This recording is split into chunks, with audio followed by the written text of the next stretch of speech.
ہندوستان بر صغیر کے حالات اور اسلامی سلطنتوں سے قدر مختلف ہے۔ یہاں پہلی صدی میں اسلام آ گیا، یہ ہندو علاقہ ہے۔ یہ جو سری لنکا ہے، یہاں عرب تاجروں کے ذریعے سے یمن سے جو آتے تھے بحری جہاز، ان کی تبلیغ سے یہاں اسلام آ گیا، اور یہاں کا جو راجہ تھا وہ تو مسلمان نہیں تھا، لیکن عوام الناس میں اسلام آ گیا۔ اور یہ جو ساتھ مالدیپ ہے، مالدیپ کوئی 2500 جزیروں کا ملک ہے مالدیپ، اور وہ جزیرے لمبے سے لمبا جزیرہ 11 کلومیٹر ہے، اس کا نام ہے مالے، اسی میں ان کا دارالحکومت ہے۔ باقی سارے جزیرے بس ایسے جیسے تمہارا مدرسہ ہے، اتنا ایک جزیرہ ہوگا۔ تو یہ ان جزائر سے ایک قافلہ جا رہا تھا، اس میں یہاں کچھ عرب قبائل آباد ہو گئے تھے، تو ایک قافلہ بحری جہاز پر سری لنکا کے بادشاہ نے تحفے تحائف ولید بن عبد الملک کو دی، ان سے دوستی لگانا چاہتا تھا۔ تو جب یہ کراچی کے قریب گزرا بحیرہ عرب سے، تو تیبل یہ دریائے سندھ کے کنارے تھا، تو وہاں سندھ کے ڈاکوؤں نے بحری جہاز پہ حملہ کیا اور قافلہ بھی لوٹ لیا، اور عورتوں کو بھی قید کر لیا، مردوں کو کچھ قتل ہو گئے۔ تو ایک عورت پکاری، یا للحجاج یا للحجاج یا للحجاج۔ عروج کے دور میں فاسق کیسے ایمان والا تھا۔ تو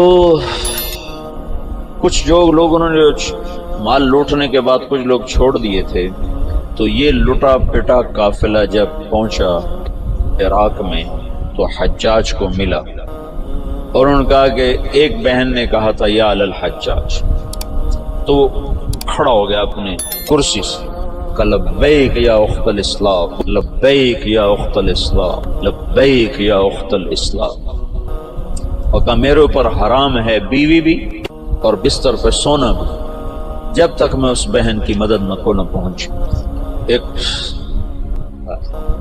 جس کے بارے میں اللہ کے نبی کا کہنا ہے کہ وہ بنو ثقیف میں ایک مبیر ہو، ایک صفاق ہو، فاسق ترین انسان غیرت ایمانی سے ایسا بھرا ہوا ہے کہ میرے اوپر بیوی حرام ہے، میرے اوپر بستر پہ سونا حرام ہے، جب تک میں اس بہن کی مدد کو نہ پہنچوں۔ اور اس نے اسی وقت ایک لشکر تیار کیا، عبید اللہ بن نبحان رحمت اللہ علیہ کو امیر بنایا، اور ان کو 3000 کا لشکر، 4000 کا لشکر دے کے روانہ کیا۔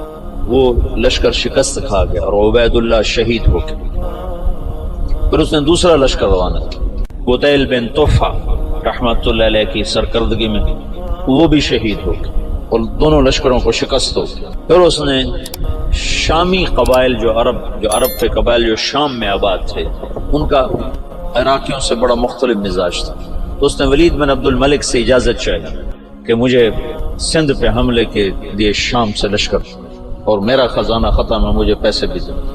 تو ولید نے کہا میں یہ محاذ نہیں کھول سکتا، ابھی ترکستان میں محاذ کھلا ہوا ہے، شمالی افریقہ میں محاذ کھلا ہوا ہے، چین کی طرف محاذ کھلا ہوا ہے، میں چوتھا محاذ نہیں کھول سکتا۔ تو حجاج نے کہا جتنا پیسہ مجھے دو کے قرضہ ہے، اور میں یہ دگنا کر کے بیت المال میں واپس کروں گا۔ تو شامیوں کا 4000 کا لشکر تیار، اور اس کا اپنا سگا بھتیجا تھا محمد بن قاسم، اور حجاج نے اپنی بیٹی زبیدہ اس کے نکاح میں دی ہوئی تھی، اس کو منتخب کیا اور اس کو 12000 کا لشکر دے کے روانہ کیا، اور باقی جو ساز و سامان تھا وہ سمندر کے ذریعے سے بھیجا، اور ہر 3 دن کے بعد اس کے پاس خبر آتی تھی۔ اس نے ڈاک کا ایسا نظام بنایا کہ ہر 3 دن کے بعد خبر حجاج تک پہنچتی تھی۔ اس طرح راستے میں چوکیاں قائم کی، اور پورے جنگ کا نقشہ حجاج بصرے میں بیٹھ کے خود کنٹرول کر رہا تھا۔ تو یہ بدھوں کا شہر تھا، جو دیبل تھا نا بدھوں کا، تو اس میں ایک بڑا گنبد تھا، اس کے اوپر ایک جھنڈا تھا۔ تو ان کا یہ عقیدہ تھا جب تک یہ جھنڈا نہیں گرتا اس شہر کو شکست نہیں ہو سکتی۔ تو مسلمانوں نے زور لگا لیا۔ حجاج بن یوسف نے ایک توپ بھیجی تھی، توپ منجنیق، پتھر پھینکنے والی، وہ اتنی بڑی تھی اس کو 500 آدمی کھینچتے تھے، تو اس کو بحری جہاز پہ بھیجا تھا۔ تو وہ نصب تھی، اور توپ اس گنبد پہ نشانہ نہیں فٹ ہو رہا تھا۔ 10 دن 12 دن 15 دن گزر گئے، گولے جاتے تھے، گنبد پہ نہیں لگتے تھے۔ تو حجاج بن یوسف نے وہاں سے خط لکھا کہ اس توپ کا زاویہ 1 درجہ نیچے کر کے فائر کرو، 1 درجہ نیچے کر۔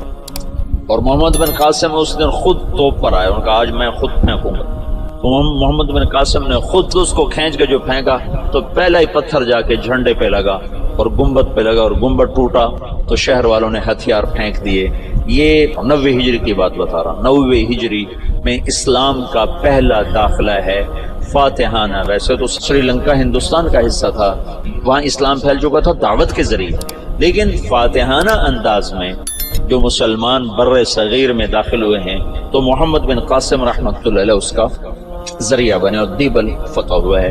پورا ہندوستان 2 حصوں میں تقسیم تھا، ہند اور سندھ۔ سندھ یہ نہیں جو آج ہے، یہ سندھ بمبئی تک تھا اور دیپال پور تک اور ادھر سے بمبئی تک، یہ ایک پورا علاقہ تھا، باقی ہند الگ علاقہ تھا۔ راجہ داہر اس سارے کا بادشاہ تھا۔ راجہ داہر ایک دفعہ بیٹھا تھا تو ایک نجومی آیا، تو اس کی بہن بھی ساتھ بیٹھی تھی، تو اس کی بہن نے اپنا ہاتھ دکھا دیا نجومی کو کہ میرا ہاتھ دیکھو۔ نجومی نے کہا یہ لڑکی آئندہ سندھ کے بادشاہ کی بیوی بنے گی۔ تو راجہ داہر پریشان ہو گیا، یہ میرے گھر میں میرا دشمن پیدا ہو رہا ہے۔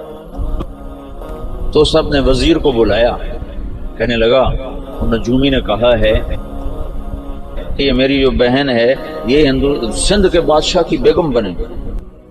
تو وزیر نے کہا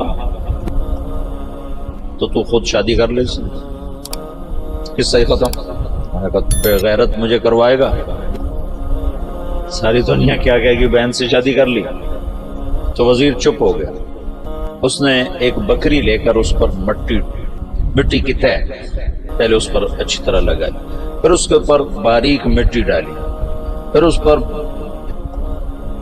پھول کے بیج ڈالے اور اس کو ہلکا ہلکا پانی لگوانا شروع کیا۔ تو اس کے پشت کے اوپر پھول ہی پھول ہو گئے۔ تو اس نے وہ بکری ایک نوکر کو دی کہ جاؤ اسے بازار کا چکر لگواؤ۔ میں چکر لگوایا تو سارا شہر اکٹھا ہو گیا، بکری کے اوپر پھول، بکری کے اوپر پھول، سب حیران پریشان۔ اگلا دن کا پھر چکر لگاؤ، پھر لوگ اکٹھے ہو گئے، اگلا دن پھر چکر لگاؤ، پھر تھوڑے ہو گئے، پھر چوتھے دن اور تھوڑے ہو گئے، 5 دن اور، 6 دن اور، 7ویں دن کوئی بھی دیکھنے نہیں آیا۔ تو وہ بکری لے کر داہر کے پاس آ گیا، کہنے لگا اس بکری میں تیری کہانی لکھی ہوئی۔ وہ کیسے؟ تب پہلے زیادہ لوگ تمہیں گالیاں دیں گے، پھر اسے تھوڑے گالیاں دیں گے، پھر اسے تھوڑے گالیاں دیں گے، پھر ایک دن چپ کر جائیں گے، تو اسے شادی کر لی۔ اس بکری سے اس نے اس کو دلیل سمجھائی، تو اس کم وقت نے حکومت کے لالچ میں اپنی بہن سے شادی کر لی۔ حالانکہ ہندو بھی بڑے غیور، بڑے غیرت والے، یہ راجپوتوں کی تاریخ ہے، بہت غیور لوگ ہوتے تھے۔ یہ تو آپس کی لڑائیوں کی وجہ سے بے وقوفی کی حد تک آپس میں لڑتے تھے، تو غیروں کو ان پر چھا جانے کا موقع اس وجہ سے ملتا تھا۔ تو وہ اس نے اپنی بہن سے شادی کر لی۔ جب محمد بن قاسم حملہ آور ہوا تو راجہ داہر سندھ، بمبئی، دیبال پور تک کا حکمران تھا۔ تو روہڑی کے قریب ان دونوں لشکروں کی پھر جنگ ہوئی۔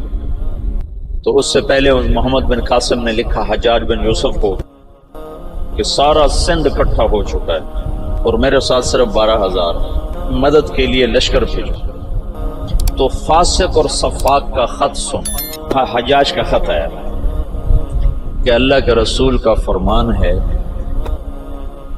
12,000 کو کمی کی وجہ سے شکست نہیں ہو سکتی، اور تم 12,000، لہذا تمہیں اس وجہ سے شکست نہیں ہو سکتی کہ تم تھوڑے۔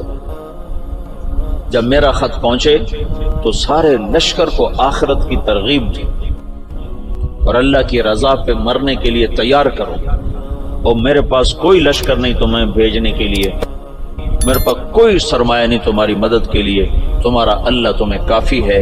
یہ حجاج کا خط تھا محمد بن قاسم کے نام۔ تو پھر انہوں نے روہڑی کے قریب دریائے سندھ کتنا پھیل جاتا ہے، انہوں نے وہاں سے دریا پار کیا، اور روہڑی کے آس پاس اب بھی اس کے کھنڈرات ہیں۔ یہ خوفناک جنگ لڑی گئی جس میں راجہ داہر قتل ہوا، اور اللہ تعالیٰ نے مسلمانوں کو فتح دی اور محمد بن قاسم ملتان تک 92 ہجری میں 90 میں داخل ہوا، 92 میں 2 برس کے بعد ملتان پہنچا، اور اس کے حسن سلوک سے لوگ ہندوؤں نے جو مسلمان نہیں ہوئے تھے انہوں نے محمد بن قاسم کے بت بنائے اور اس کی پرستش کرتے رہے۔